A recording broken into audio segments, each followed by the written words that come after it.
Hello, and welcome to Women We Watch in Tourism podcast series. WWW is a platform where we provide a space for women to leverage collective wisdom, experiences, and inspiration from women powerhouses in our industry to become innovative game changers. We will be engaging in insightful conversations with women who have changed the face of businesses in our industry and trailblazers who have steered innovative and creative ideas.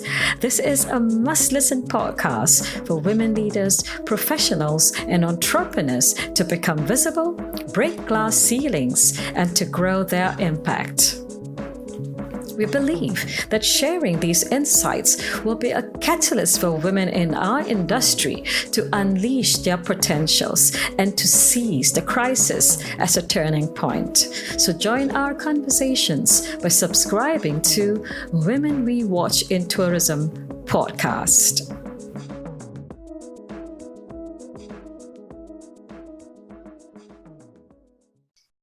Women are creating innovative companies at unprecedented rates, and they are at the forefront of many market trends. They have the education and skills to build prosperous companies, but struggle for the capital and funding. In the past year, the amount of funding to women-led startups declined as the overall of venture dollars poured into startups inched higher. The startups that have drawn a larger share of VC dollars are those with a team of all male founders. A Harvard Business Review found that 90% of VC decision makers are men, who in turn invest 86% of their capital in all male teams. The burning question is this: what must happen for this to change? And also, more importantly, why are women getting a smaller piece of the VC pie? What are their biggest challenges? Dear listeners, to speak about these pertinent issues, today we have on our episode Jean Winter. Jean is the founder of Jean's Private Kitchen, Geneva's first underground dining concept, which successfully expanded to France, Hamburg, Singapore, and now to Dubai. She started the private dining concept from her home catering to mostly clients from the UN, WHO, WTO, footballers, VIPs in the Geneva region, relying purely on word of mouth with no advertising. But she grew gradually her clientele base to more than 700 private clients in Geneva alone. As a celebrity chef, she now hosts VVIPs, government officials, and royalties purely based on the word of mouth. Jean is also a food consultant to Singapore Embassy and Consulate UAE and other international organizations. She played an integral part at the Singapore Pavilion Expo Dubai, recreating the Singapore's hawker experience amazingly. The negative impact of the pandemic on female-owned businesses drove Jean to invest in people over stocks and shares. As an angel investor and VC, Jean has supported many women-led businesses affected by the economic downturn. Jean is also the CEO of Touch Consultancy, UAE's first disability inclusion consultancy, an exclusive platform that represents people of determination. Based on three distinct pillars of representation, growth, and community outreach, the company promotes stories of people of determination in a manner that respectfully educates society about disability.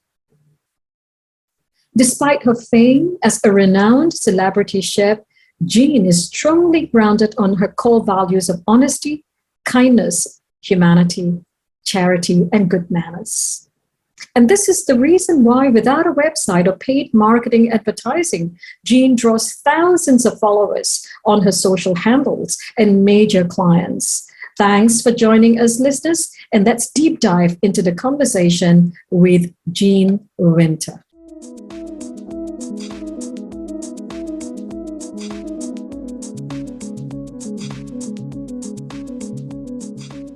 Jean, thank you so much for being on this podcast. And for me, it's a pleasure meeting you at the Singapore Pavilion at Dubai Expo. And the person who introduced me to you said that, Jean, she's so renowned as a chef, and we're going to find out more about that, but she's hardly visible. She hardly gives interviews. And it is very difficult to get her to speak about her accomplishments. So it is a sheer honor and pleasure for us to have you on our podcast to share authentically about who is Jean as a person as well as a professional. So why this invisibility, Jean? I think, in life, I strongly believe that what you do doesn't matter in terms of who knows what you do, as long as it impacts the people that matter.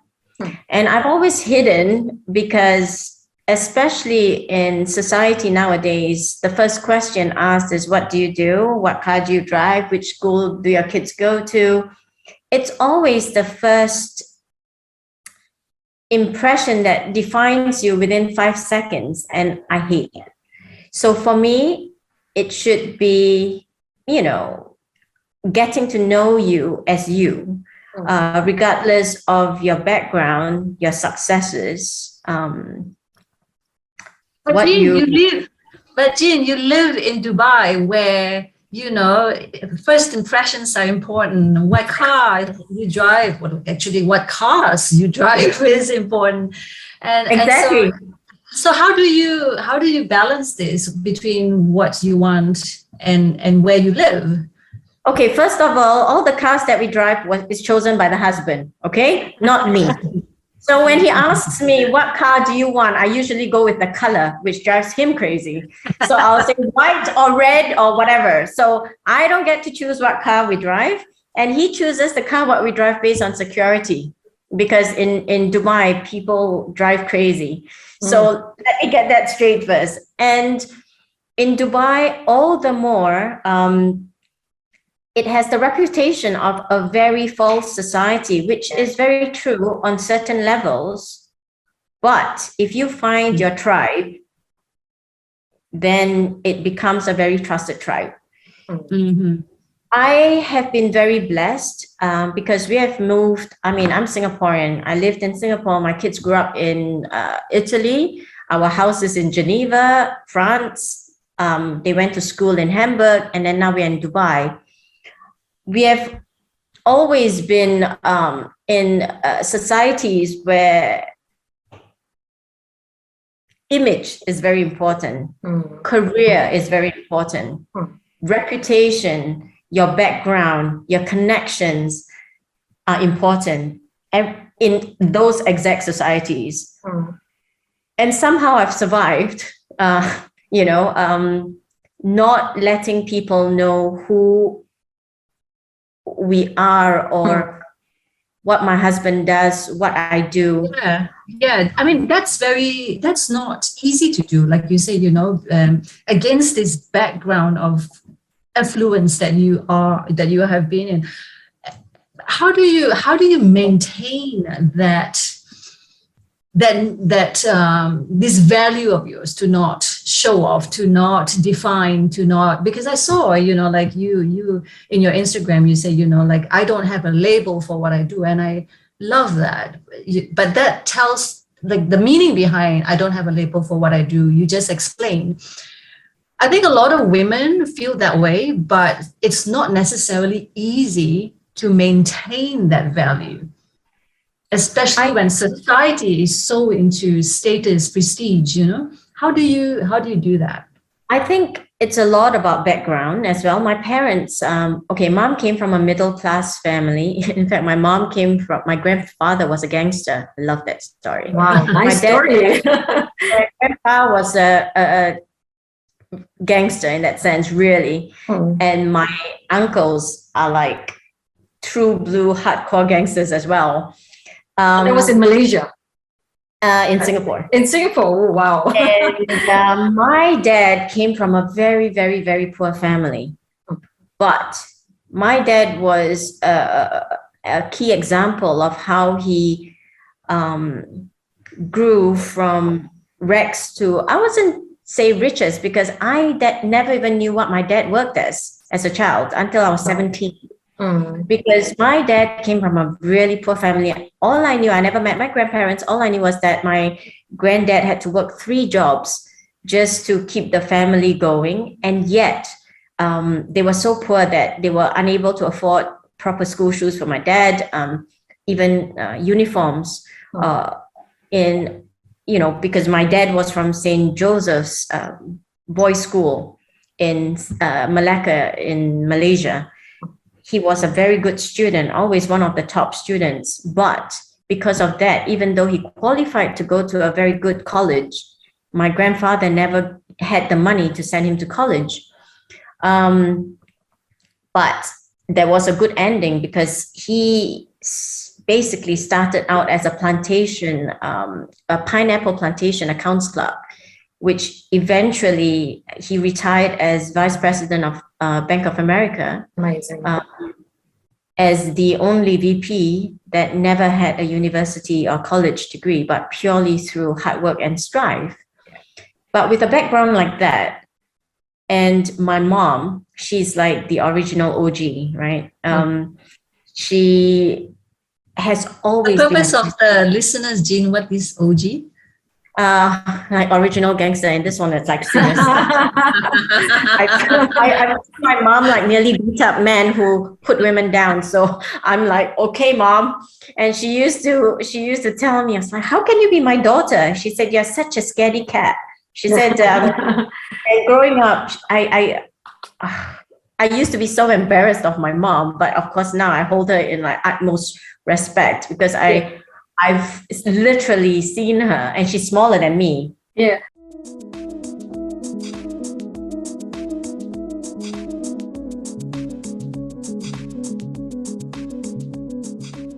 But Jean, I just want to say this as I'm listening to your story. She may not have seen you to be daring at that age. But, I was looking at your background and hearing a lot about you. You are a trailblazer in territories that were uncharted. You started Geneva's first underground dining concept. I mean, that must have taken some guts, because it's not your home territory, and then you moved on to being a private chef at an exclusive end of the private dining ladder, and then you grew this from France to Hamburg to Singapore and now to Dubai, and you host some very, very important people, which take guts to do as well. I want to hear a little bit about how this journey started. So I think that you are a trailblazer here. Again, I think it's very accidental, and my husband has given up on me. I'll tell you the story. It started because we moved to Geneva, because Andrew was promoted. He was supposed to run the business in Geneva. And I got bored, because there's so much you can do, because I've always been very career driven.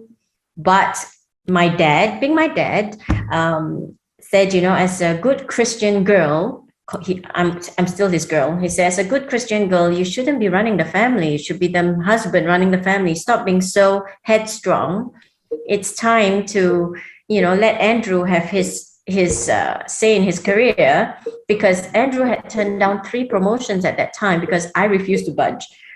And I gave up so that's when I quit what I was doing in Singapore to support Andrew in his career growth. So I gave up my career. I said, okay, this is where I'll support Andrew. I stopped working, and we moved. Our first move was to Italy. That's where our girls were born. And then from Italy, he grew in his career. And then during that time, I led the Thai life, where it's just parties, going to the beach, dinners, because an interesting story is because Andrew is a surfer. So where we found our place in Italy was based on where there was good surfing. So this is why I'm telling you, my career path is so accidental. Interesting. And so we went and I didn't want to drive. I was very lazy. I said, I don't want to drive. I'll take the train to bring the kids to international school. And in front of our villa at that time was a private Italian nursery, which pretty much cost the same as sending the kids to international school. So for us, it was out of practical reasons that we put our kids in that Italian nursery. Little did we know, because for me, it's just an Italian nursery. It's a private school, which means it's one of the best. There was a long wait list, and as luck would have it, we managed to get in because of the proximity of our house. At that time, Andrew was like, "Are you sure to put the kids in Italian school?" I was like, "Yeah, we're here. They might as well learn the language because I'm too lazy to learn it." So they went to Italian school. What we didn't realize was that that private Italian school was the school for all the footballers and the footballers' kids. I see. Now, we don't play we don't watch football. We're not soccer fans. So that also eventually contributes to my rise in my private chefing career. And this is where I will explain. So the kids all know me as Auntie Jean. So because we had one of the bigger villas in that little town at that time, we were hosting a lot of parties for kids. I mean, not parties, but, just garden parties where Auntie Jean would cook and then the kids would come and they'll eat at my house. And they grew up, the footballer kids would grow up like loving my food. The footballers, because of that footballer network, they then told other footballers about me. So there was no advertising, it was word of mouth.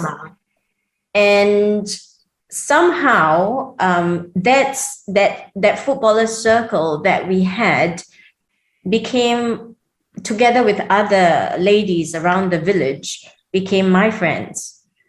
But not in the beginning when we lived in Italy, because that, again, we didn't realize it was an affluent town because we just happened to move to Italy. Andrew found that village because of the surfing, not because we know any history about it. So it was all very accidental, but we didn't realize that that was where one of the key football teams was training, just above our villa. And that's why all the kids went to the same nursery that we in. So for us, we don't know any of the footballers. So the friendships that forged was purely because of the kids. They know me as Zia Jean, which is Auntie Jean. And then I knew them because of the parents.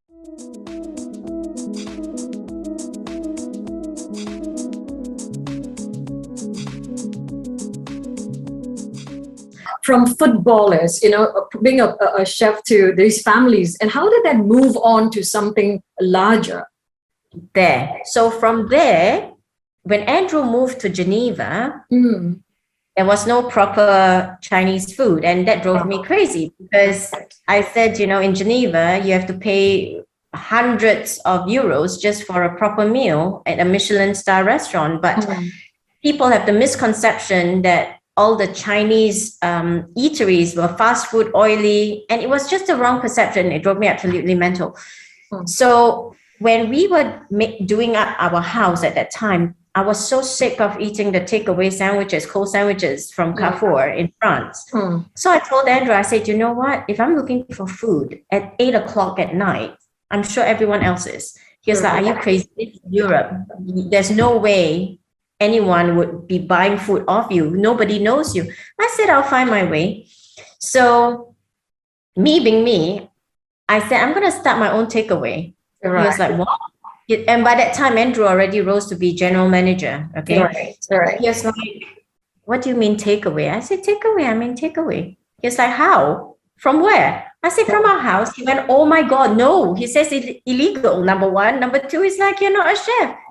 I said, I don't have to be a chef. I just have to provide food, right? Like the Asian method. I said, I just have to ask Dad to send me some chicken rice wax paper, and then I'll just pack food for people. Right. And that was exactly what I did. It drove my husband absolutely mental. But then after so many years, when I set my mind to something, I'll do it. So my dad also thought I was crazy because he said, oh my God, he said, how can you charge us what you cook at home at 10 euros? I said, Dad, this is Geneva. 10 euros is nothing. 10 euros is paid for a sandwich in Carrefour. So that was how I started. I emailed. During that time, there was no WhatsApps. So I emailed 7 friends in the UN. So it just happens that I have friends in the UN at that time, working in the UN, diplomats and people. And I emailed 7 of them and I said, hey, if you guys want Asian food, let me know and I'll tell you what I'm cooking for dinner that night. I don't have a menu. You just have to text me on the day itself. I'll tell you what I bought from the market and what I cook for my dinner. If you want extra, I'll pack more. And I charge 10 euros for rice, a vegetable, egg, and a meat dish. And that was it. And that was how I started. Okay. To the 7 UN friends. And somehow within a year, it grew to a steady group of customers because no one else was doing that. It was completely illegal. Yes, I know. But it was for friends only. And somehow it grew. Long story short, it became so successful that people started saying, you have a very big house. Why don't you host dinners? And I was like, no, my husband will kill me. Already he thinks that my idea is stupid. Can you imagine? Because we lived in one of the biggest houses, again, hidden behind hedges. So nobody actually knew that we lived in the biggest house in the village. Okay. And it was hidden by high hedges. So people only assumed what was behind. And my neighbors had no idea what was going on. They just kept seeing strange cars, diplomatic cars driving into the market. And somehow the contacts grew. And within the first 2 years, I had a customer base of more than 500 people on the website. And that was when I told Andrew, I said, can I just start a chef's table? I said, I promise, let's start in the kitchen. I'll just have one table where I'll invite them in because there's a demand. Andrew was like, what, are you crazy? Now you want to invite them into the house? I already allowed you to, they are already driving to the driveway. I already think they're crazy. Now you want to invite strangers into the house? We have 2 daughters up there. It's fine. It's people from the UN. They will protect us. It's okay. So I'll make sure that it's, you have a way of convincing Andrew, didn't you? He has just given up. Let's put it that way. And somehow that group of 4, a small table of 4 grew to 12, 8, then 12. And at the end, I was hosting regular dinners of up to 30 people in our dining room. Man, and I even had a wine sommelier working with me because I don't drink. So she matches her the wines for my private dinners. So it grew very organically, but I knew how did the footballers come in? So this is where I will explain. And somehow I knew I had to make myself legal in the first 2 years when a group of 6 friends from London flew on their private jet to have dinner in Geneva at my house. All right. And then booked 3 months later and then flew back after dinner on their private jet. Then I went, maybe I've made it, I think it's time to make it a legal business. And it was so random because Andrew kept nagging at me. He was like, you're going to get us kicked out of the country. What are you doing? This is illegal. You're crazy. And so that's how Jean's Private Kitchen started because I wanted Andrew to stop nagging at me. And he was like, you have to make sure that there is insurance in case, he says, the people you're poisoning are not normal people, are diplomats and ambassadors. He says, this is getting crazier by the day. Right.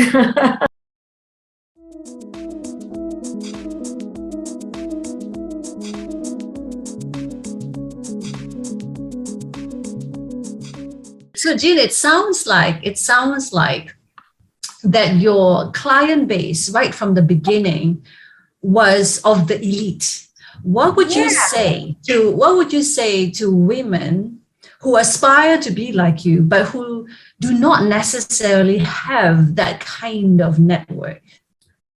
So I don't think it's about, so everyone has a different model. And my model, again, was very accidental. It was to stop my husband from nagging. So that's very different.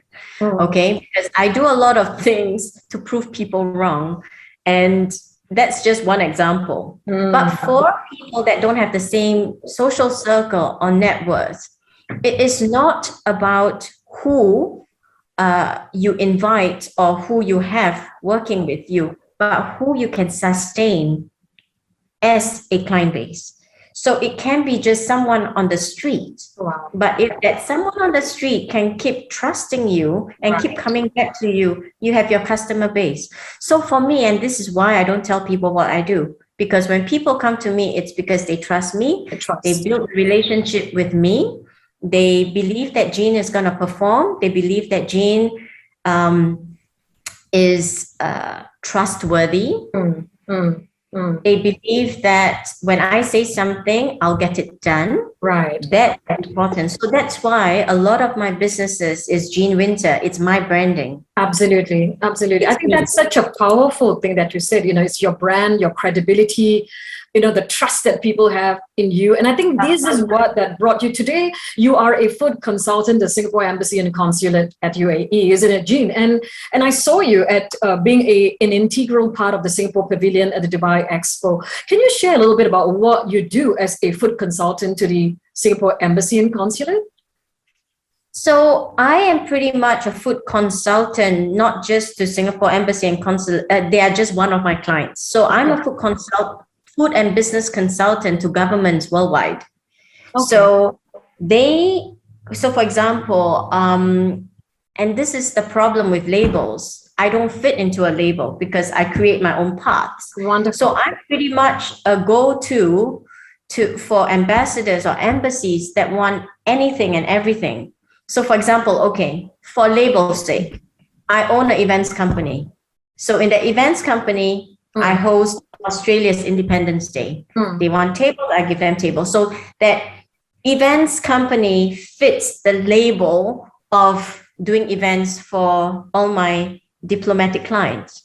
My other company, Jean Winter, Jean's Private Kitchen, fits the label of a food consultant and a celebrity chef.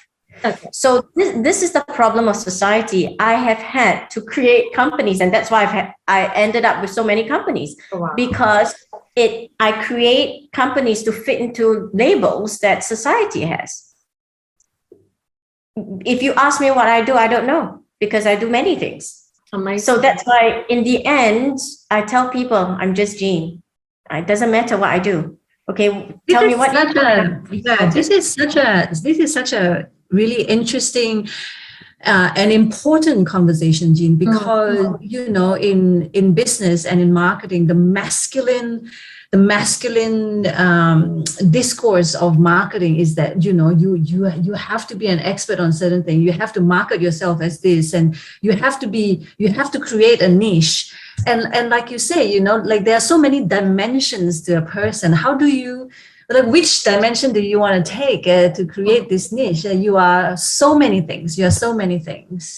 And so this is, I think, an important lesson for many people. It is. And because I want the women out there to listen very, very carefully. When I started my business, there was no such thing as an image consultant. None. So under the drop-down box, I couldn't find myself. So you know what? That was how I started off. I just put housewife because I was sick of, so I just put housewife. It's fine because I know what I am, and then that's fine, because it goes back to our previous conversation again.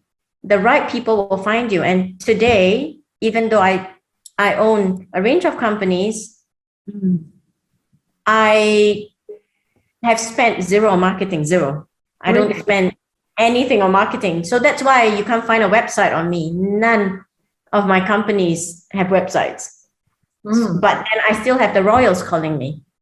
I still have diplomats calling me. I have the embassies calling me. Why? Because it's by word of mouth. Maybe I'm old school, but I have created a business model whereby it is driven purely by reputation and trust. So the right people will know the right people to find me. Other than that, you don't even know I exist. I'm just a housewife, I'm just the one that keeps going to the gym. So a lot of, and this is again, why I think it's important to be very confident in what you do and not be wavered, because in the very beginning, especially for Asian women in a male-dominated industry. So when I first entered Dubai, everyone's like, who's this woman? She's small, she's Asian in an Arab chauvinistic male-dominated world, and especially in the F&B industry, 99% are men. And then there was me. And I think people were just very confused about what I do until today. Not many people know what I do, which is fine. So I let them guess, keep guessing. But they just see me attending events. They see me not working. They say, is she a chef? But how come she never works? They keep asking, which restaurant do you operate? I said, I don't own a restaurant. And then they ask, how are you a celebrity chef? I said, I really don't know. I just do TV shows. I've been approached to do documentaries. So I have always remained an enigma. And I remembered the moment my name started appearing in the F&B industry locally. A lot of people are like, what does she do? Where is she? And I don't attend a lot of big events that I'm invited to. Yeah. Also, because a lot of, as long as something is happening which doesn't capture the essence of what I do, even though it's a very glamorous event. And this goes back to Catherine's question of how I remain evasive. Yeah. Because especially in Dubai, the more events, the more glamorous events you attend, the more social following you gather, the more influential you are. That's the perception, right? Yeah. Whereas I get invited to many, many events, but I will attend maybe one or two for friends, or if there is a reason to attend. Yeah. The social media following is huge in Dubai. Right. But if you actually look at my social media, you can't really see what I do from my Instagram post, because it's about my family, me going to the gym, my dogs, my cats, family, friends.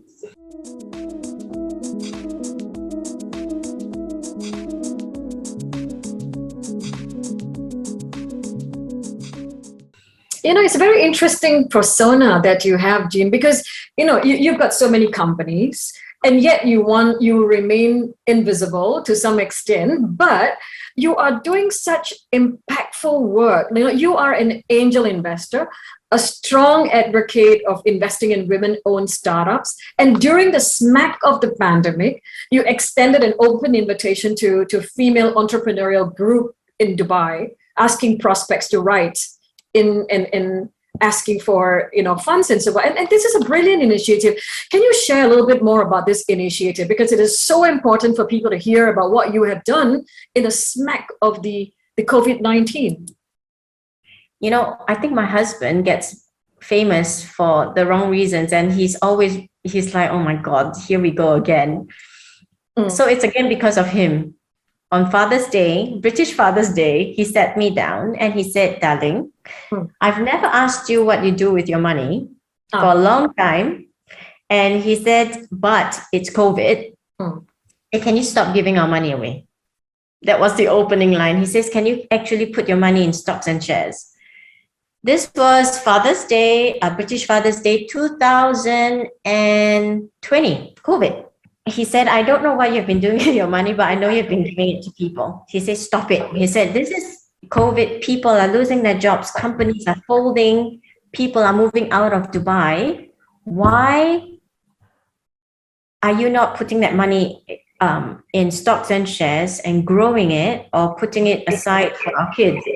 I said, oh my God, stop nagging me. I said, you can put your money in stocks and shares. I said, okay, fine, I'll invest. But I said, I'll invest in people. Okay. He went, oh my God, here we go again. He's like, where are you going to find people? I said, you just leave me to it. And that was how I did that post. I'll send you a screenshot of the original post that I did. Sure. If you remind me. Yeah. So I did the original post, and I was expecting maybe 10 or 15 women to write back to me. So I was very random. I went to Facebook. There was this female entrepreneurial group, and I said, okay, write me a story. If it resonates with me, I will meet you, and then I'll invest in one company. That was what I said. And I said, I promise to reply to every one of you, because I was only expecting 10 to 15 women to open up. 96 women wrote to me. And I was a bit overwhelmed, but you promised to read every single email. I did. And I replied back to every single one. So again, over the next few weeks, Andrew will be like, why are you sleeping at 3, 4 a.m. in the morning? Are you crazy? Because I could only find time to reply to this women after my work day. Sure. Right? Yeah. So I literally read through everyone. I replied to everyone, but I picked out 20 to meet. The ones that I thought I could potentially add to, because it's not just about investing, it's still my money. Yeah. But it's about helping them to grow. Because I can be angel investor, but if I'm no value add, then it doesn't make sense. Okay, so maybe at this point you want to share what really an angel investor is all about. I think it's going to be very interesting to hear that. So for me, again, I operate very differently. So for me, as an angel investor, I can only speak for myself. Sure. I'm not speaking for anyone else. For me, it's about investing in a company that I believe has a potential to grow with my help. Okay. So I would invest, instead of putting my money in a bank, stocks and shares, I would rather invest my money in helping a person or a business grow. But for me, businesses that attract me, again, I'm not like other investors, because some angel investors is, okay, I put in this money, by this time, I want my money back with threefolds or fourfolds. So they set very clear expectations. Sure. Whereas for me, again, it's very different. There are different reasons why someone wants to invest. And in my case, the first reason was to stop my husband nagging about my money. So again, it was to do something with it that is not stocks and shares. I will invest in people. But because of COVID, I believe that during that time, it is about supporting women, because a lot of banks, especially in the Middle East, they are the ones having troubles. Okay. Having the VCs or banks giving them the loans that they need. And a lot of businesses really collapsed during COVID. And I thought maybe this is when, on two levels, I can help, I can mentor, and it will make my husband happy because I'm investing and it's not like I'm losing money. Yes, it's a gamble, but I see that there was a bigger a motivation for me. Sure, but what qualities were you looking for you to fund these startups? What really attracted you? Or Again, for me, I'm very driven by stories, unfortunately. So I do not make a typical good investor in that sense, because a lot of times, sometimes I'm driven by need, someone else's need or empathy, rather than whether it was a very good choice. Right. And you were actually operating based on your heart, but I'm going to ask you something a little bit more objective here. We have seen a lot of news and research saying that the amount of funding that has gone to women-led startups have declined. And in fact, startups that have drawn a larger share of the VC dollars were teams made up of all male founders. So in your opinion, you're a business person as well, and you have helped startups.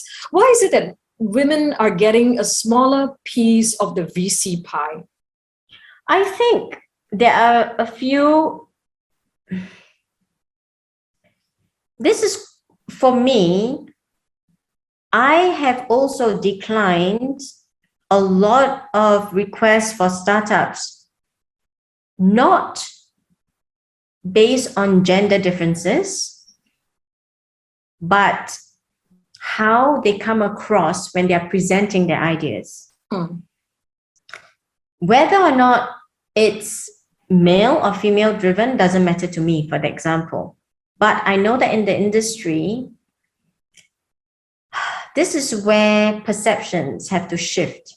Okay. Because they believe a lot of males or friends would say, because women are volatile, they have one idea today, they might change their idea, and the next day they will not see it through. There are a lot of misconceptions of women, not because of who we are, but because of the different setups. I think the mental setups, because what males look for in terms of wanting to invest is very, very different from what would trigger possibly an angel investor.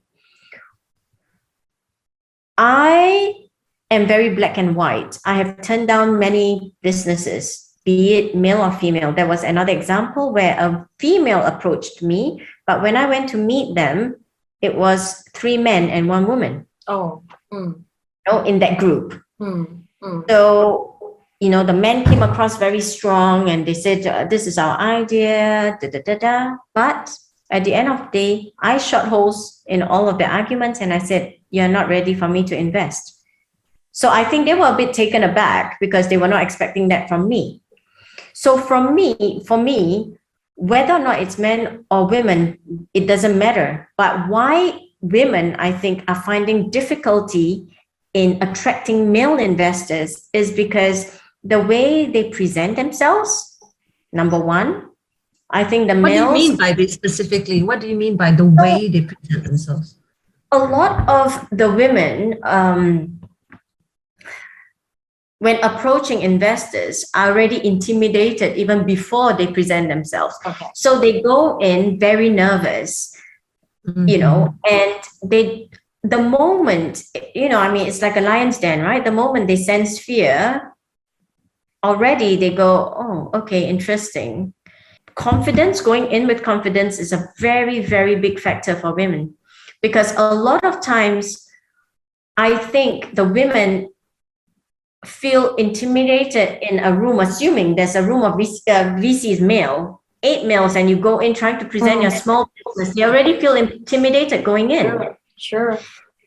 And if you speak with fear, why would you assume that they would want to invest, as opposed to someone going in with full confidence, able to answer their questions with their head held high?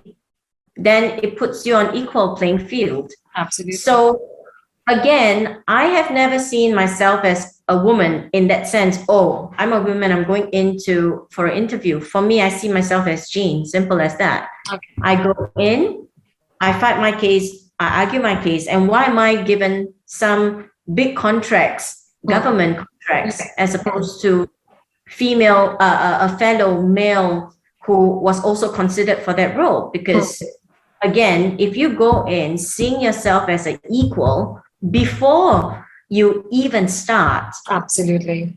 that is half the battle won. Absolutely. The problem with a lot of women out there is that they go in already, even with their own gender perceptions in their own head, that, oh, okay, will I get the job? No, you go in saying, I will get the job. There's a huge difference. The same sentence, a question versus a statement, already changes the vibe going into a conversation. So when I saw your question, or when I heard that question, I had to think back about myself and the people that I have interviewed. And it's very interesting. It's also, I've had women come to me and say, this is my business model. And I say, it doesn't make sense. Because a lot of women businesses are also triggered by emotions. They are very haphazard. Right. They're very haphazard. So they start out like me, pretty much like me, but I just happen to be a bit lucky.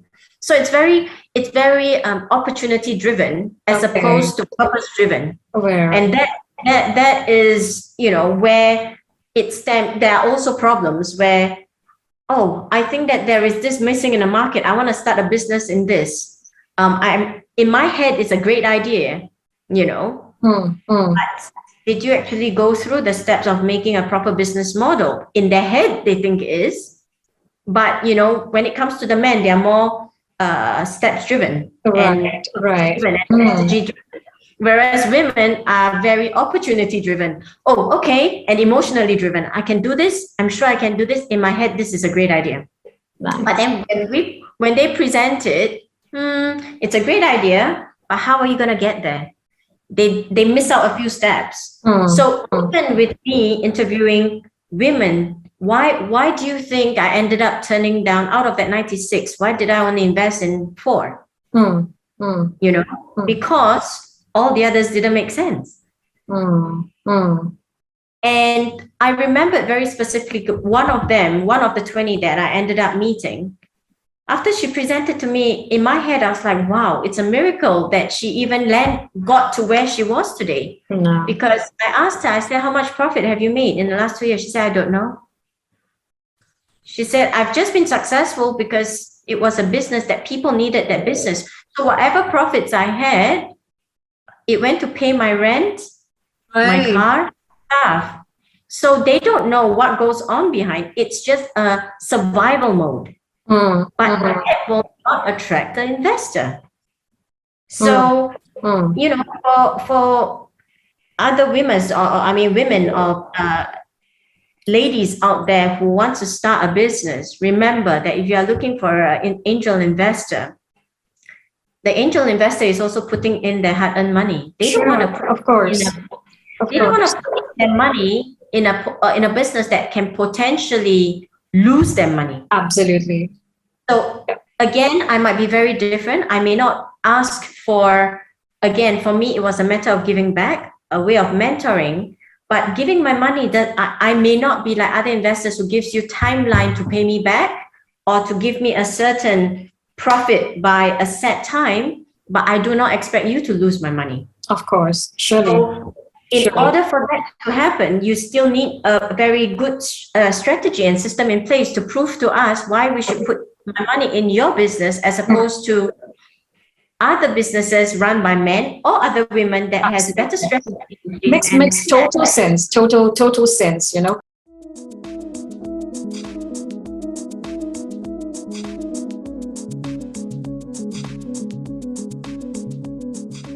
And Jean, there's something else I'm also very curious, when I read about you. I mean, this is for women. You're doing so much, for women, but you're also doing another area, where we see organizations fighting for the normalization of disability. And your Touch consultancy has been a very inclusive platform, right? Where you promote stories of people of determination. And you also provide mentorship. I would like you to share a little bit about this. I'm really curious to know about this.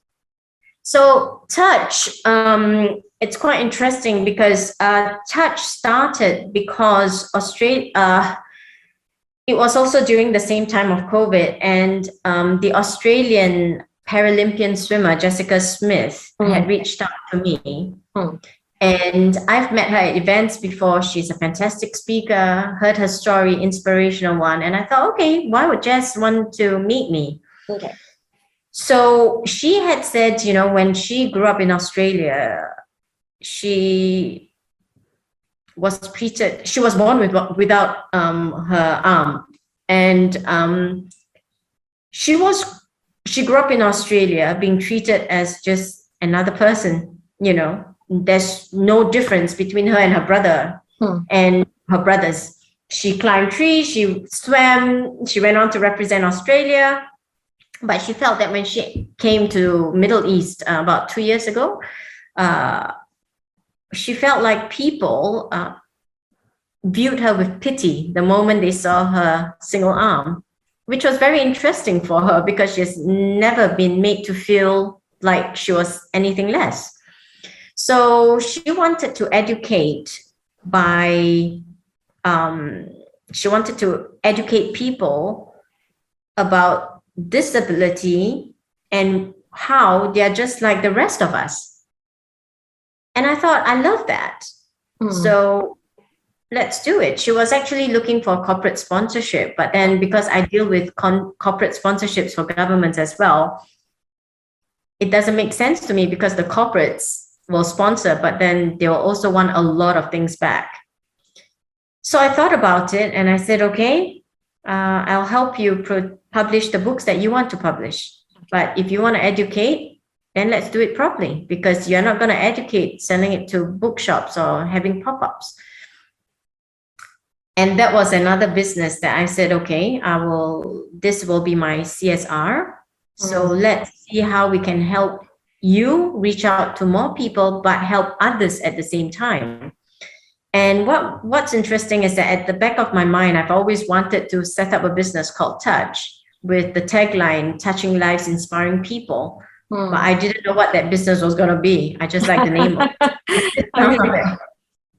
And when she came with me with this idea, I thought, okay, so there you go. Maybe we can call this Touch. And again, as like all my other businesses, is very accidental. And I say, hey, do you want to run a company? And she went, what? She said, I'm a swimmer. I'm not a business person by any way. So I said, I'm too busy to run another business. You can be the face of the business. And I said, I can't call myself an inclusive business if I run the business. So I say, why don't you run the business? I'll mentor you. And I said, because you just said that, you have just come up with our pillar 2 of the business, mentorship programs. And I said, I'll start by mentoring you how to run a business. So I'll hide behind, just like all my businesses, I'm always hiding behind. So a lot of people don't know I'm Jean Winter, when because I don't look like a Jean Winter, which is great. And so Touch came about again by accident because of this program. We wanted to produce the books, and we wanted to use these books to reach out to kids, to teach them about, disability from a story point of view. But based on Jess's social network and my social network, I said, why don't we use this as a platform to help more people? Okay. So in Middle East, people with disability are called people of determination. Okay. And what happens in the Middle East is that I think they still have a long way to go in changing their perceptions of thinking that it is a not problem, but something that they hide away or not talk openly about, or not something to be proud of. So we are here to change the social stigma, but how? Because here you have a lot of charities helping the people of determination. But for me, I refuse to call myself a charity because they are not to be pitied. So I'm a business. I tell them Touch is a business, but the only difference is that instead of giving a charitable donation, you're actually hiring my people for their stories. Okay. So, and this is again, as someone, because I get approached a lot for sponsorships and donations. And I always ask, where does my money go to? And this is a big question for the big corporates as well. Okay. If they don't know where the money goes to, they are more hesitant to give. And then a lot of times, like when you give, okay, where does it go to really? Does it go to running the business? Does it go to the rent? Does it go to your driver? How much of it actually reaches the people that need help? All right. And this is why I also do a lot of giving privately, meaning if I know a family needs help, why would I go through a charity to help them? Yeah. I would rather send help directly to that family. Yeah. They don't have to know it's me. So a lot of times it's anonymous anyway. And if, for example, someone needs a wheelchair, why would I go through a charity to help give this child a wheelchair? Because if you donate 5,000, chances are what reaches this child is only 1,000. Absolutely.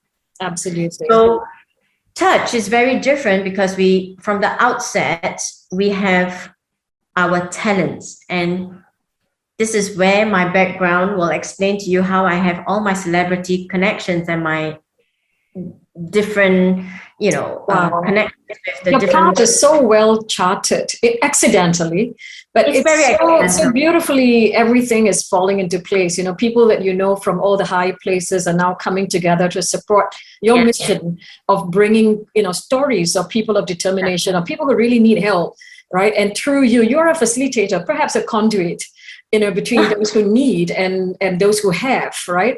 I think that it's amazing what you're doing, Jean. Not amazing. You keep saying accidental, Jean, but from listening to your stories, I think it's much more than accidental. I think the lesson here for me, and this is a lesson that I got, and maybe for a lot of women who are listening in, is that you have very strong values. You know where you've come from, but you also know where you're going, not necessarily with business, but you know what it is in your life that you value, and your businesses fall within those values. And I think this is an important lesson because a lot of times we go into business with a financial goal in the end, and we lose our values along the way. But in your case, you seem to find businesses and people that are aligned with those values, and you just fly. And this is what we talked about in our networking sessions, how men and women network very differently. Men go for the business cards. How many business cards can you collect at this event? Whereas women are not necessarily like that. But then women also become confused, like which model should I follow? And if I go through this model, will it be slower? And you are just prove that you don't have to follow the masculine model, but you do have to be true to your own values. What is it that you believe in? Where is your passion? Who do you want to help? And business at the back of your mind that falls into those models. I think that's But also, Catherine, I don't know whether you follow, but I see Jean and I'm listening to you and I said, my God, she's got so much of grit. And that word keeps coming back to me, right? Regardless of what your husband says or whatever the odds were. But I think you had that clarity, but the grit behind the fact that you want to do this and you want to make sure that there are no ifs about it, And I think that's such a beautiful quality that I wish most of us can have that. I think what about you, Jean? Like, what is that's my takeaway from this, and that's Nisha's takeaway. What is your takeaway? What is the takeaway that you want listeners to get from listening to your stories? I think in life you allow, or many people allow, fear to paralyze you to take the next step. Insecurity, fear, and I always tell friends or people that see me as a mentor that you do not allow fear to take away potential greatness, because I grew up as a normal child. I was always in trouble for talking too much, and I remembered one teacher that says, oh, Jean will always be the B student, and my mom always remembered that, and my mom always says, I remember that teacher, I will not mention the name, who says Jean will always be a B student. And my mom is always still annoyed. And that's interesting, because if a woman at that time, a female teacher, can tell me I'm just meant to be a B student, if I allowed that to encapsulate my future, I will always think I am not enough. Yeah. But this is the thing. I think the biggest problem with women nowadays in the world, majority of us don't have the self-confidence to believe that you are able. And they allow their present fears to affect their future possibilities. Why do I say that? Because when you think, this goes back to someone I'm mentoring now, they're saying, oh, I'm afraid to take the next step because I have bills to pay. What if this doesn't happen? What if that doesn't happen? They are torn by so many possibilities of things not happening according to their plans.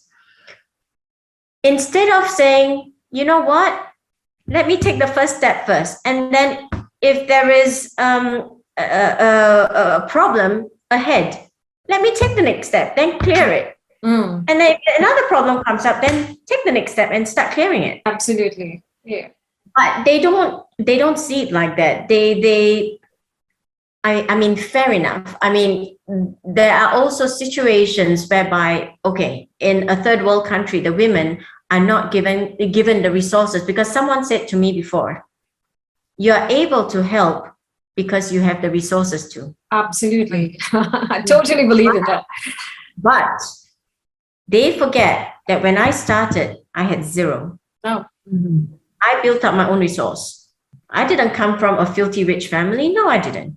Yeah. So that's not true either. You build up what resources you want, and you do not take any victim. You do not victimize yourself. So I mean, maybe I'm a bit harsh sometimes, but I cannot stand people, anyone, male or female, that victimize themselves and say, oh, I can't because this was my past, da, da, da. Because my father came from nothing. Absolutely. I came from nothing. So you're talking to the wrong person. You're talking to the wrong person because we came from nothing. It's not, we built our own path. I think that's something that unifies all three of us here. I know Catherine knows a little bit about my background too, and you're absolutely right. But one thing, Jean, I mean, I think you have a lot of guiding principles, guiding values, and you're a highly intelligent woman as well, But I'm sure at some point in your life, there have been women mentors or women that you watch. And who are they? Who are these women who inspire you? Yeah. Why? Because, again, she's just mom, but she's very steadfast in her values, very, very steadfast in her values.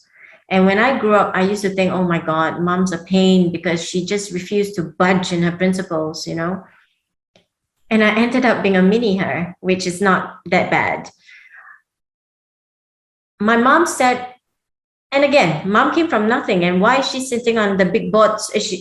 Alongside the big CEOs as a member of the board of directors of various organizations? Again, because people value her for her values, not because which family she was born into or how many companies she has behind her. My mom has 0 companies behind her, but people want her on board in female organizations because they value her for her values. Amazing. Okay. Amazing. So she was on the board of a halfway house for women addicts in Singapore for more than 20 years. And why was she even there? Because she's sitting alongside people with a huge list of accolades. Who is mom? Mom's nobody. It's because she, again, found people knew of her because of what she stands for, who she is, and what she believed in. She gave without expecting anything in return and this is what she taught me as well. When you give and you expect something in return, that's business. When you give out of kindness, that's kindness. When you don't expect anything in return. Okay. Wise words. And very, very wise words. And for my, and because of who my parents are, it pretty much sets my brother and myself on a very different path ever since we were young. So till now, my parents are very set in their values. And this is something the women out there need to understand, that if you are driven by the wrong values, I mean, maybe I'm traditional, but success and the right people will never come your way. Because if you are driven by money and you're driven by premature success, then you will also be more likely to fall prey to the wrong sort of mentors.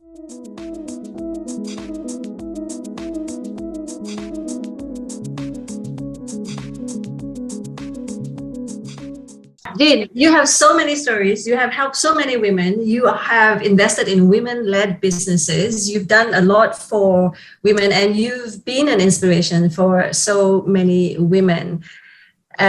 You've led your businesses, so many of them, without profit and return of investment in mind, but with kindness and humanities and being steadfast in your values. And I think that is one of the big lessons in there for women who want to lead businesses but are not yet quite confident, or sometimes doubting the way that they are doing things, whether they should be conforming to the masculine models of business. And I think having you on board today is so valuable. So thank you for being here. And I hope we see more of you. I hope, the women can reach out to you and connect with you. And I hope that you being here will garner you a lot more connections and crazy collaborations, which will not end up in divorce. I believe that too. It's amazing because when I met Eugene, it's just a couple of minutes, maybe 10, 15 minutes. But I told myself, this is one woman I would like to watch, And then when I scrolled and I Googled and I thought, no, nothing very much there. But whatever I learned was so impactful, right? And I was even more convinced, okay, Jean has got to be on our show. And really, it's true. And say thank you so much, for I know you're so busy, but given the short frame of time you agreed, and that shows your magnanimity and your want to help causes like ours, So from the bottom of my heart and from Women We Watch, and my heart. And all the tribe of listeners, the tribe of listeners who's listening in, thank you so much, Jean, for putting your time here with us. And you chose to be here. Yeah, thank you for having me. And thank you for what you both do for the rest of the women out there. Thank you, dear listeners, for joining today's episode and listening into one of the most amazing women in our industry, Jean Winter. This is one of the rare occasions that we hear Jean speak so openly about herself, her accomplishments, what she does best, and most passionately about her unrelenting support for women. We are now rounding up our season 2 and looking forward to another really exciting season with some incredible women change makers. Thank you for being with us for season 1 and season 2. Please support the podcast and share it with your networks, post about it on social media, or leave a rating and review for us. Don't forget to follow all our episodes on major podcast platforms. Till we meet again, take care and continue to be inspired. Goodbye.